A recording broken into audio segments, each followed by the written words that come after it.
is from Tim Blackmore of Infineon Technologies. Tim's going to be talking about neural networks on test cases for coverage closure. So Tim is Senior Principal Verification Engineer at Infineon Technologies. He's based in Bristol. His research focuses improving the efficiency of the verification of complex IPs, subsystems, and SoCs, including by the use of machine learning. He is also the Global Verification Manager for Infineon's current family of Oryx 3G microcontrollers and is a visiting industrial fellow at the University of Bristol. Okay, sorry, thanks. Sorry. Yeah, thanks for the introduction. Yeah, it's good to be here. It's good to see so many faces familiar and new. Okay, so so this is joint work with Joanne Zhang, who's also here. He's a PhD student at the University of Bristol, and Kirsty Nieder, professor at the University of Bristol. So she co-supervises Joanne with myself, and so we're going to present on a couple of recent publications on the use of neural networks to select test cases for coverage closure. So 2 different methods for doing this. Wrong one. Still not working. Oops.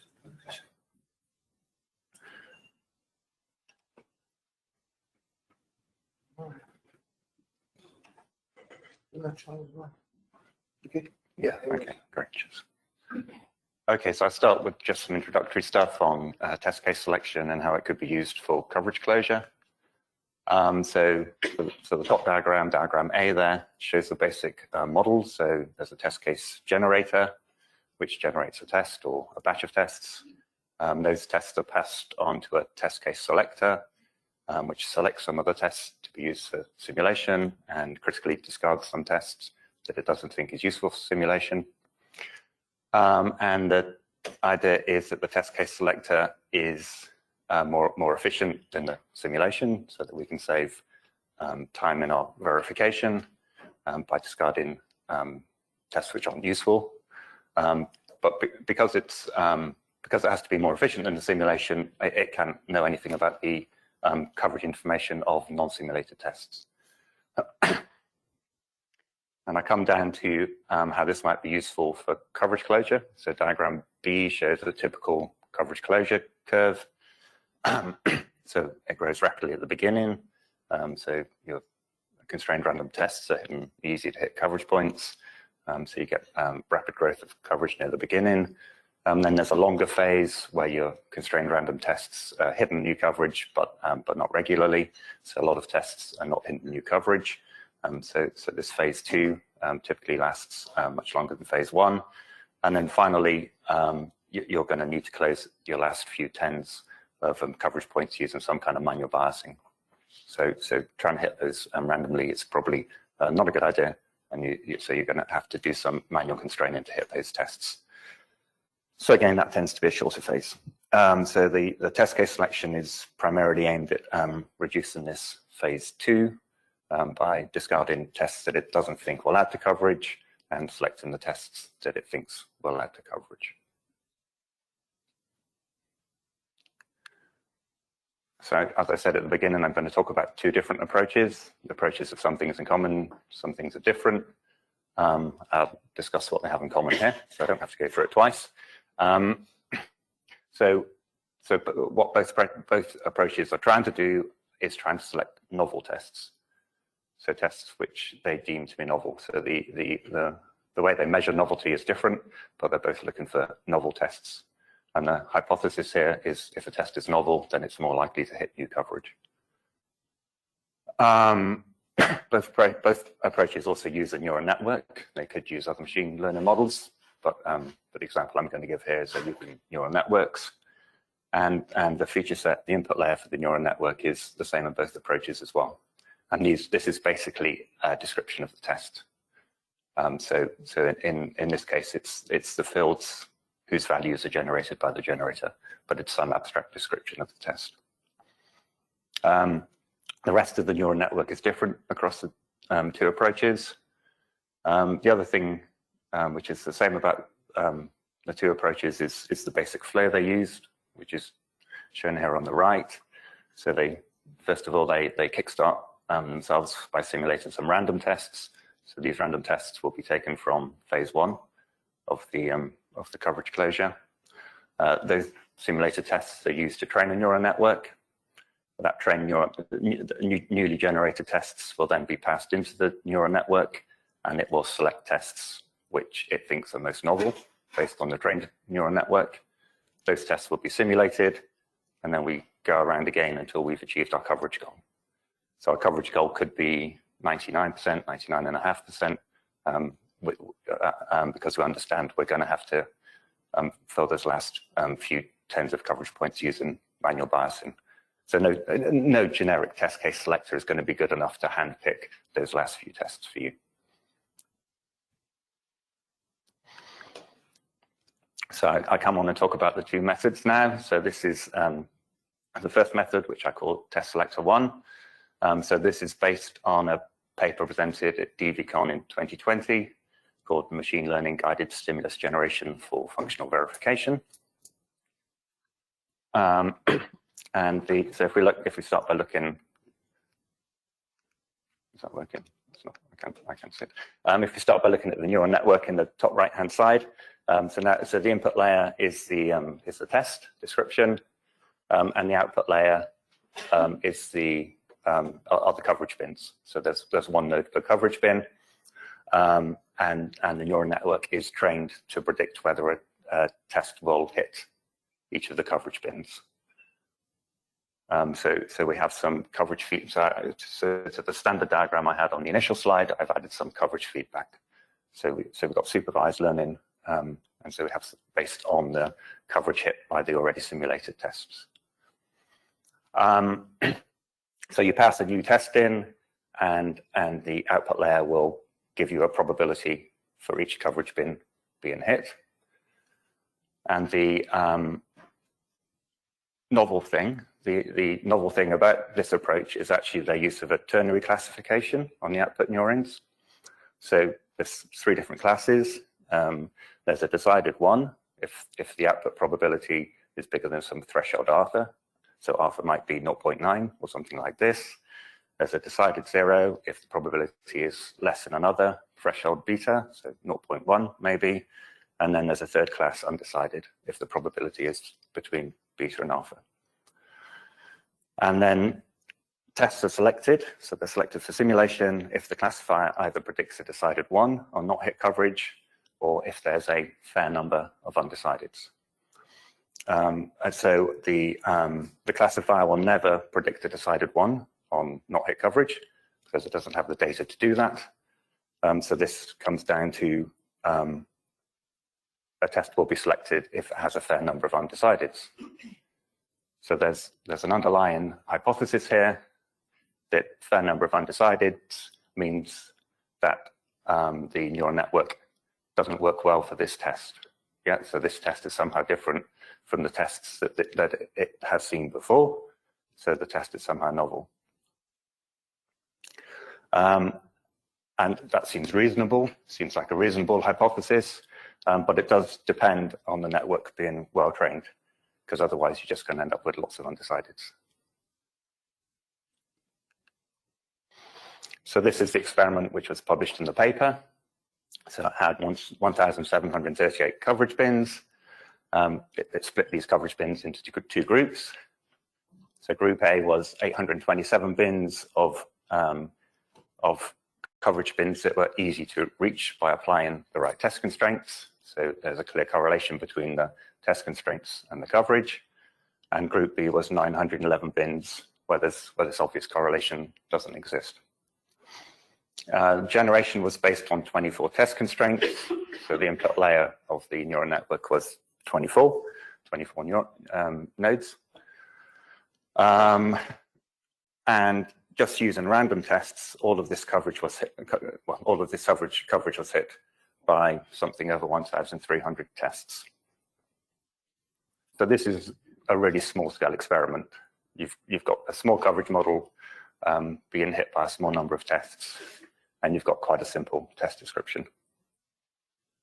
These are the results they achieved. So on Group A, they got a massive saving, nearly 80%. And on Group B, they got a very small saving, only about 10%. Across the two groups, the savings about 60%. And they suggested that the poor performance on Group B was because of the nature of the coverage bins, but I'm not sure that's true. It may just be because there wasn't enough data to change to train the neural networks for the Group B coverage bins. So they ended up with lots of undecideds, but that might, and so they were essentially randomly choosing tests. So the underlying reason may be just that they did not have a well-trained neural network. For me, this sort of raises two interesting points. Firstly, with these good results, would they scale to an industrial size design? Don't know. Secondly, is the small scale of the experiment leading to overly pessimistic results? So for me, a real issue here is the scale of the experiment. The second method was I called Test Selector 2. So this is presented at DVCon last year. It's called novelty-driven verification using machine learning to identify novel stimuli in closed coverage. So I was one of the authors. Reese Hodson from Infineon was another author, and Sebastian Schall from a machine learning consultancy called Luminovo was a third author.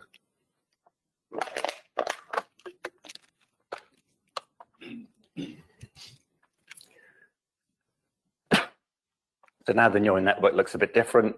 The input features are the same. It's a description of the test. And now the output features are also a description of the test. And what the neural network does is compress the initial description and decompress it again. And obviously this internal compression is lossy. And what the neural network will try to do is learn how to reconstruct the original features well. So this type of learning is unsupervised. There's no feedback now from the coverage into the test selector. It only depends on the input feature set. So quite a different neural network. But this neural network, this is called an autoencoder, and autoencoders are well known to be good at finding novelty. And the novelty is essentially measured by how poorly the autoencoder recovers the initial test. So again, on a well-trained autoencoder, you'd expect it to be good at recovering a test which was similar to the tests it's seen before. So this is the scope of our experiment. So something around 6,000 coverage bins. Now we've got 290 test features, not 24. It's taken from a real-life project. In the real project, it took something like 2 million random tests to hit all this coverage. It's too many for us to work with, so we reduced that down to something like 86,000 tests. And these are the results we got. So the results are shown at 99% and 99.5% coverage, and we're seeing about a 60% reduction in the number of tests we need to simulate compared with random selection of tests to achieve these coverage figures. So we took both of these methods and we tried them out on a third data set. Just a couple of notes here. The implementation of the first approach needed a bit of interpretation. There wasn't enough information in the paper for us to exactly implement what the authors did. So we needed to interpret that. And just to say, we didn't spend any effort really on optimizing this. This was just to give a first pass set of results. The experiment was similar to the experiment for Test Selector 2. Apart from it had quite a number more coverage bins. The test features are slightly reduced. Number of tests was about the same. And so what we can see at these 99% coverage, we're achieving about a 30% saving with both methods. At 99.5%, we still managed to achieve about 30% with Test Selector 2. So that looks quite promising. So on to my conclusions. I did have time. Okay, so what these results suggest is that simulated tests that are novel with regard to already simulated tests can lead to faster coverage closure.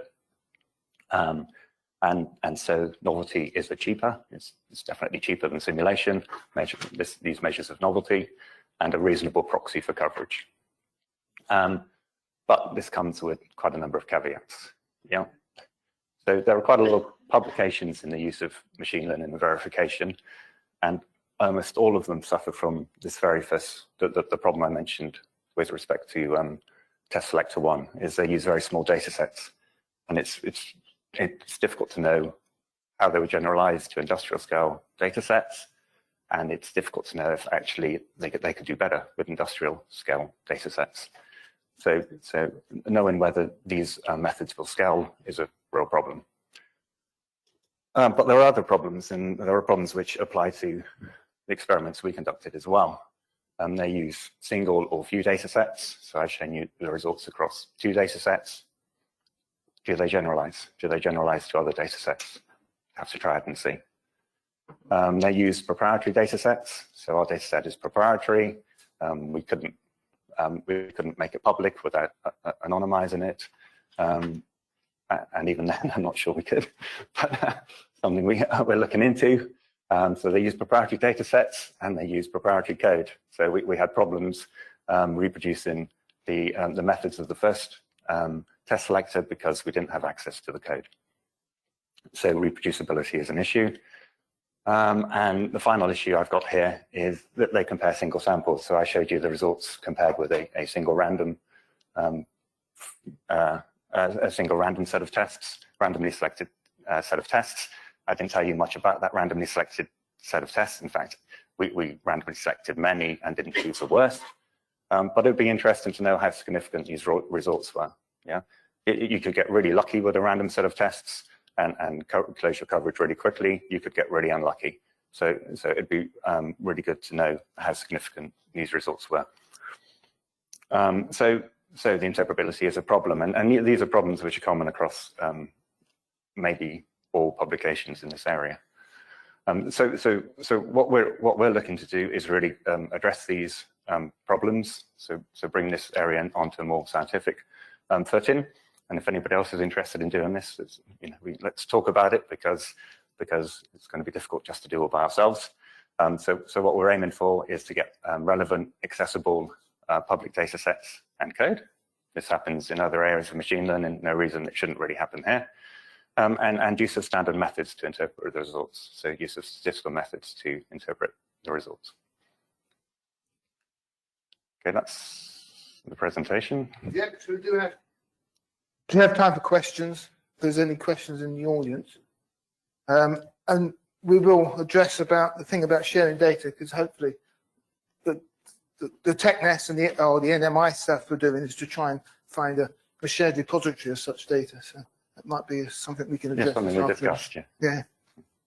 Hi, yeah, it's Trevor here from Sci5. I'm just wondering, in terms of the test generator, is this more something that's, say, generating, say, CPU code where you have a bunch of knobs rather than, say, a UVM test bench where all you have is tests and seeds? And I couldn't see how you'd have enough parameters maybe to train the network on those. So the test generator. So the test generator, it could be either. It could generate instructions for CPU verification. It could generate configurations for IP verification. It could generate sequences to be run on an IP. So it's just a case of getting the right abstraction level in the description of the tests. Okay. So doing a. Oh, I'm gonna have to. Sorry. He's here. Keep me fit. Andy, Jump Trading. So interestingly, your presentation, Tim, and the one from ARM earlier, you didn't mention bugs, they didn't mention coverage. So when we always, 20 years ago when we started this random stuff, it was partly thinking about hitting stuff that we hadn't thought of. Yeah. So a lot of this relies on having a very good coverage model that you're very sure meets bugs. Do you think there's a space, so is that a concern? And do you actually think there's another area which is using ML to link coverage to bug hunting, which no one's talked about yet. So for the first point, then, so what we could see here is we were running 2 million tests to hit something like 6,000 coverage points. Yeah, so that's a huge amount of redundancy there. So I'm not saying that redundancy doesn't have any value, because you may hit a bug that isn't covered by your coverage model, but that's just too much. Yeah, so 50% of 2 million or 40% of 2 million is probably still enough. And so this is a complex IP.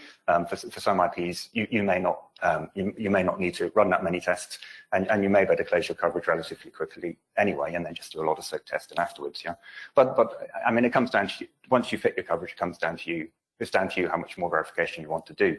So machine learning to link bugs in coverage, yeah, that would be interesting. Yeah. So the bugs are inherent in the code. There are machine learning techniques for trying to look at code that may be more likely to be buggy based on some features of that code. For instance, like when it's checked in, things like that. Who checked it in? Things like that. But yeah, it's an interesting idea. Thanks, Andy, and thanks, Tim. There's a few questions online which we may send to you separately, but we've run out of time. So thank you very much, Tim. Thank you.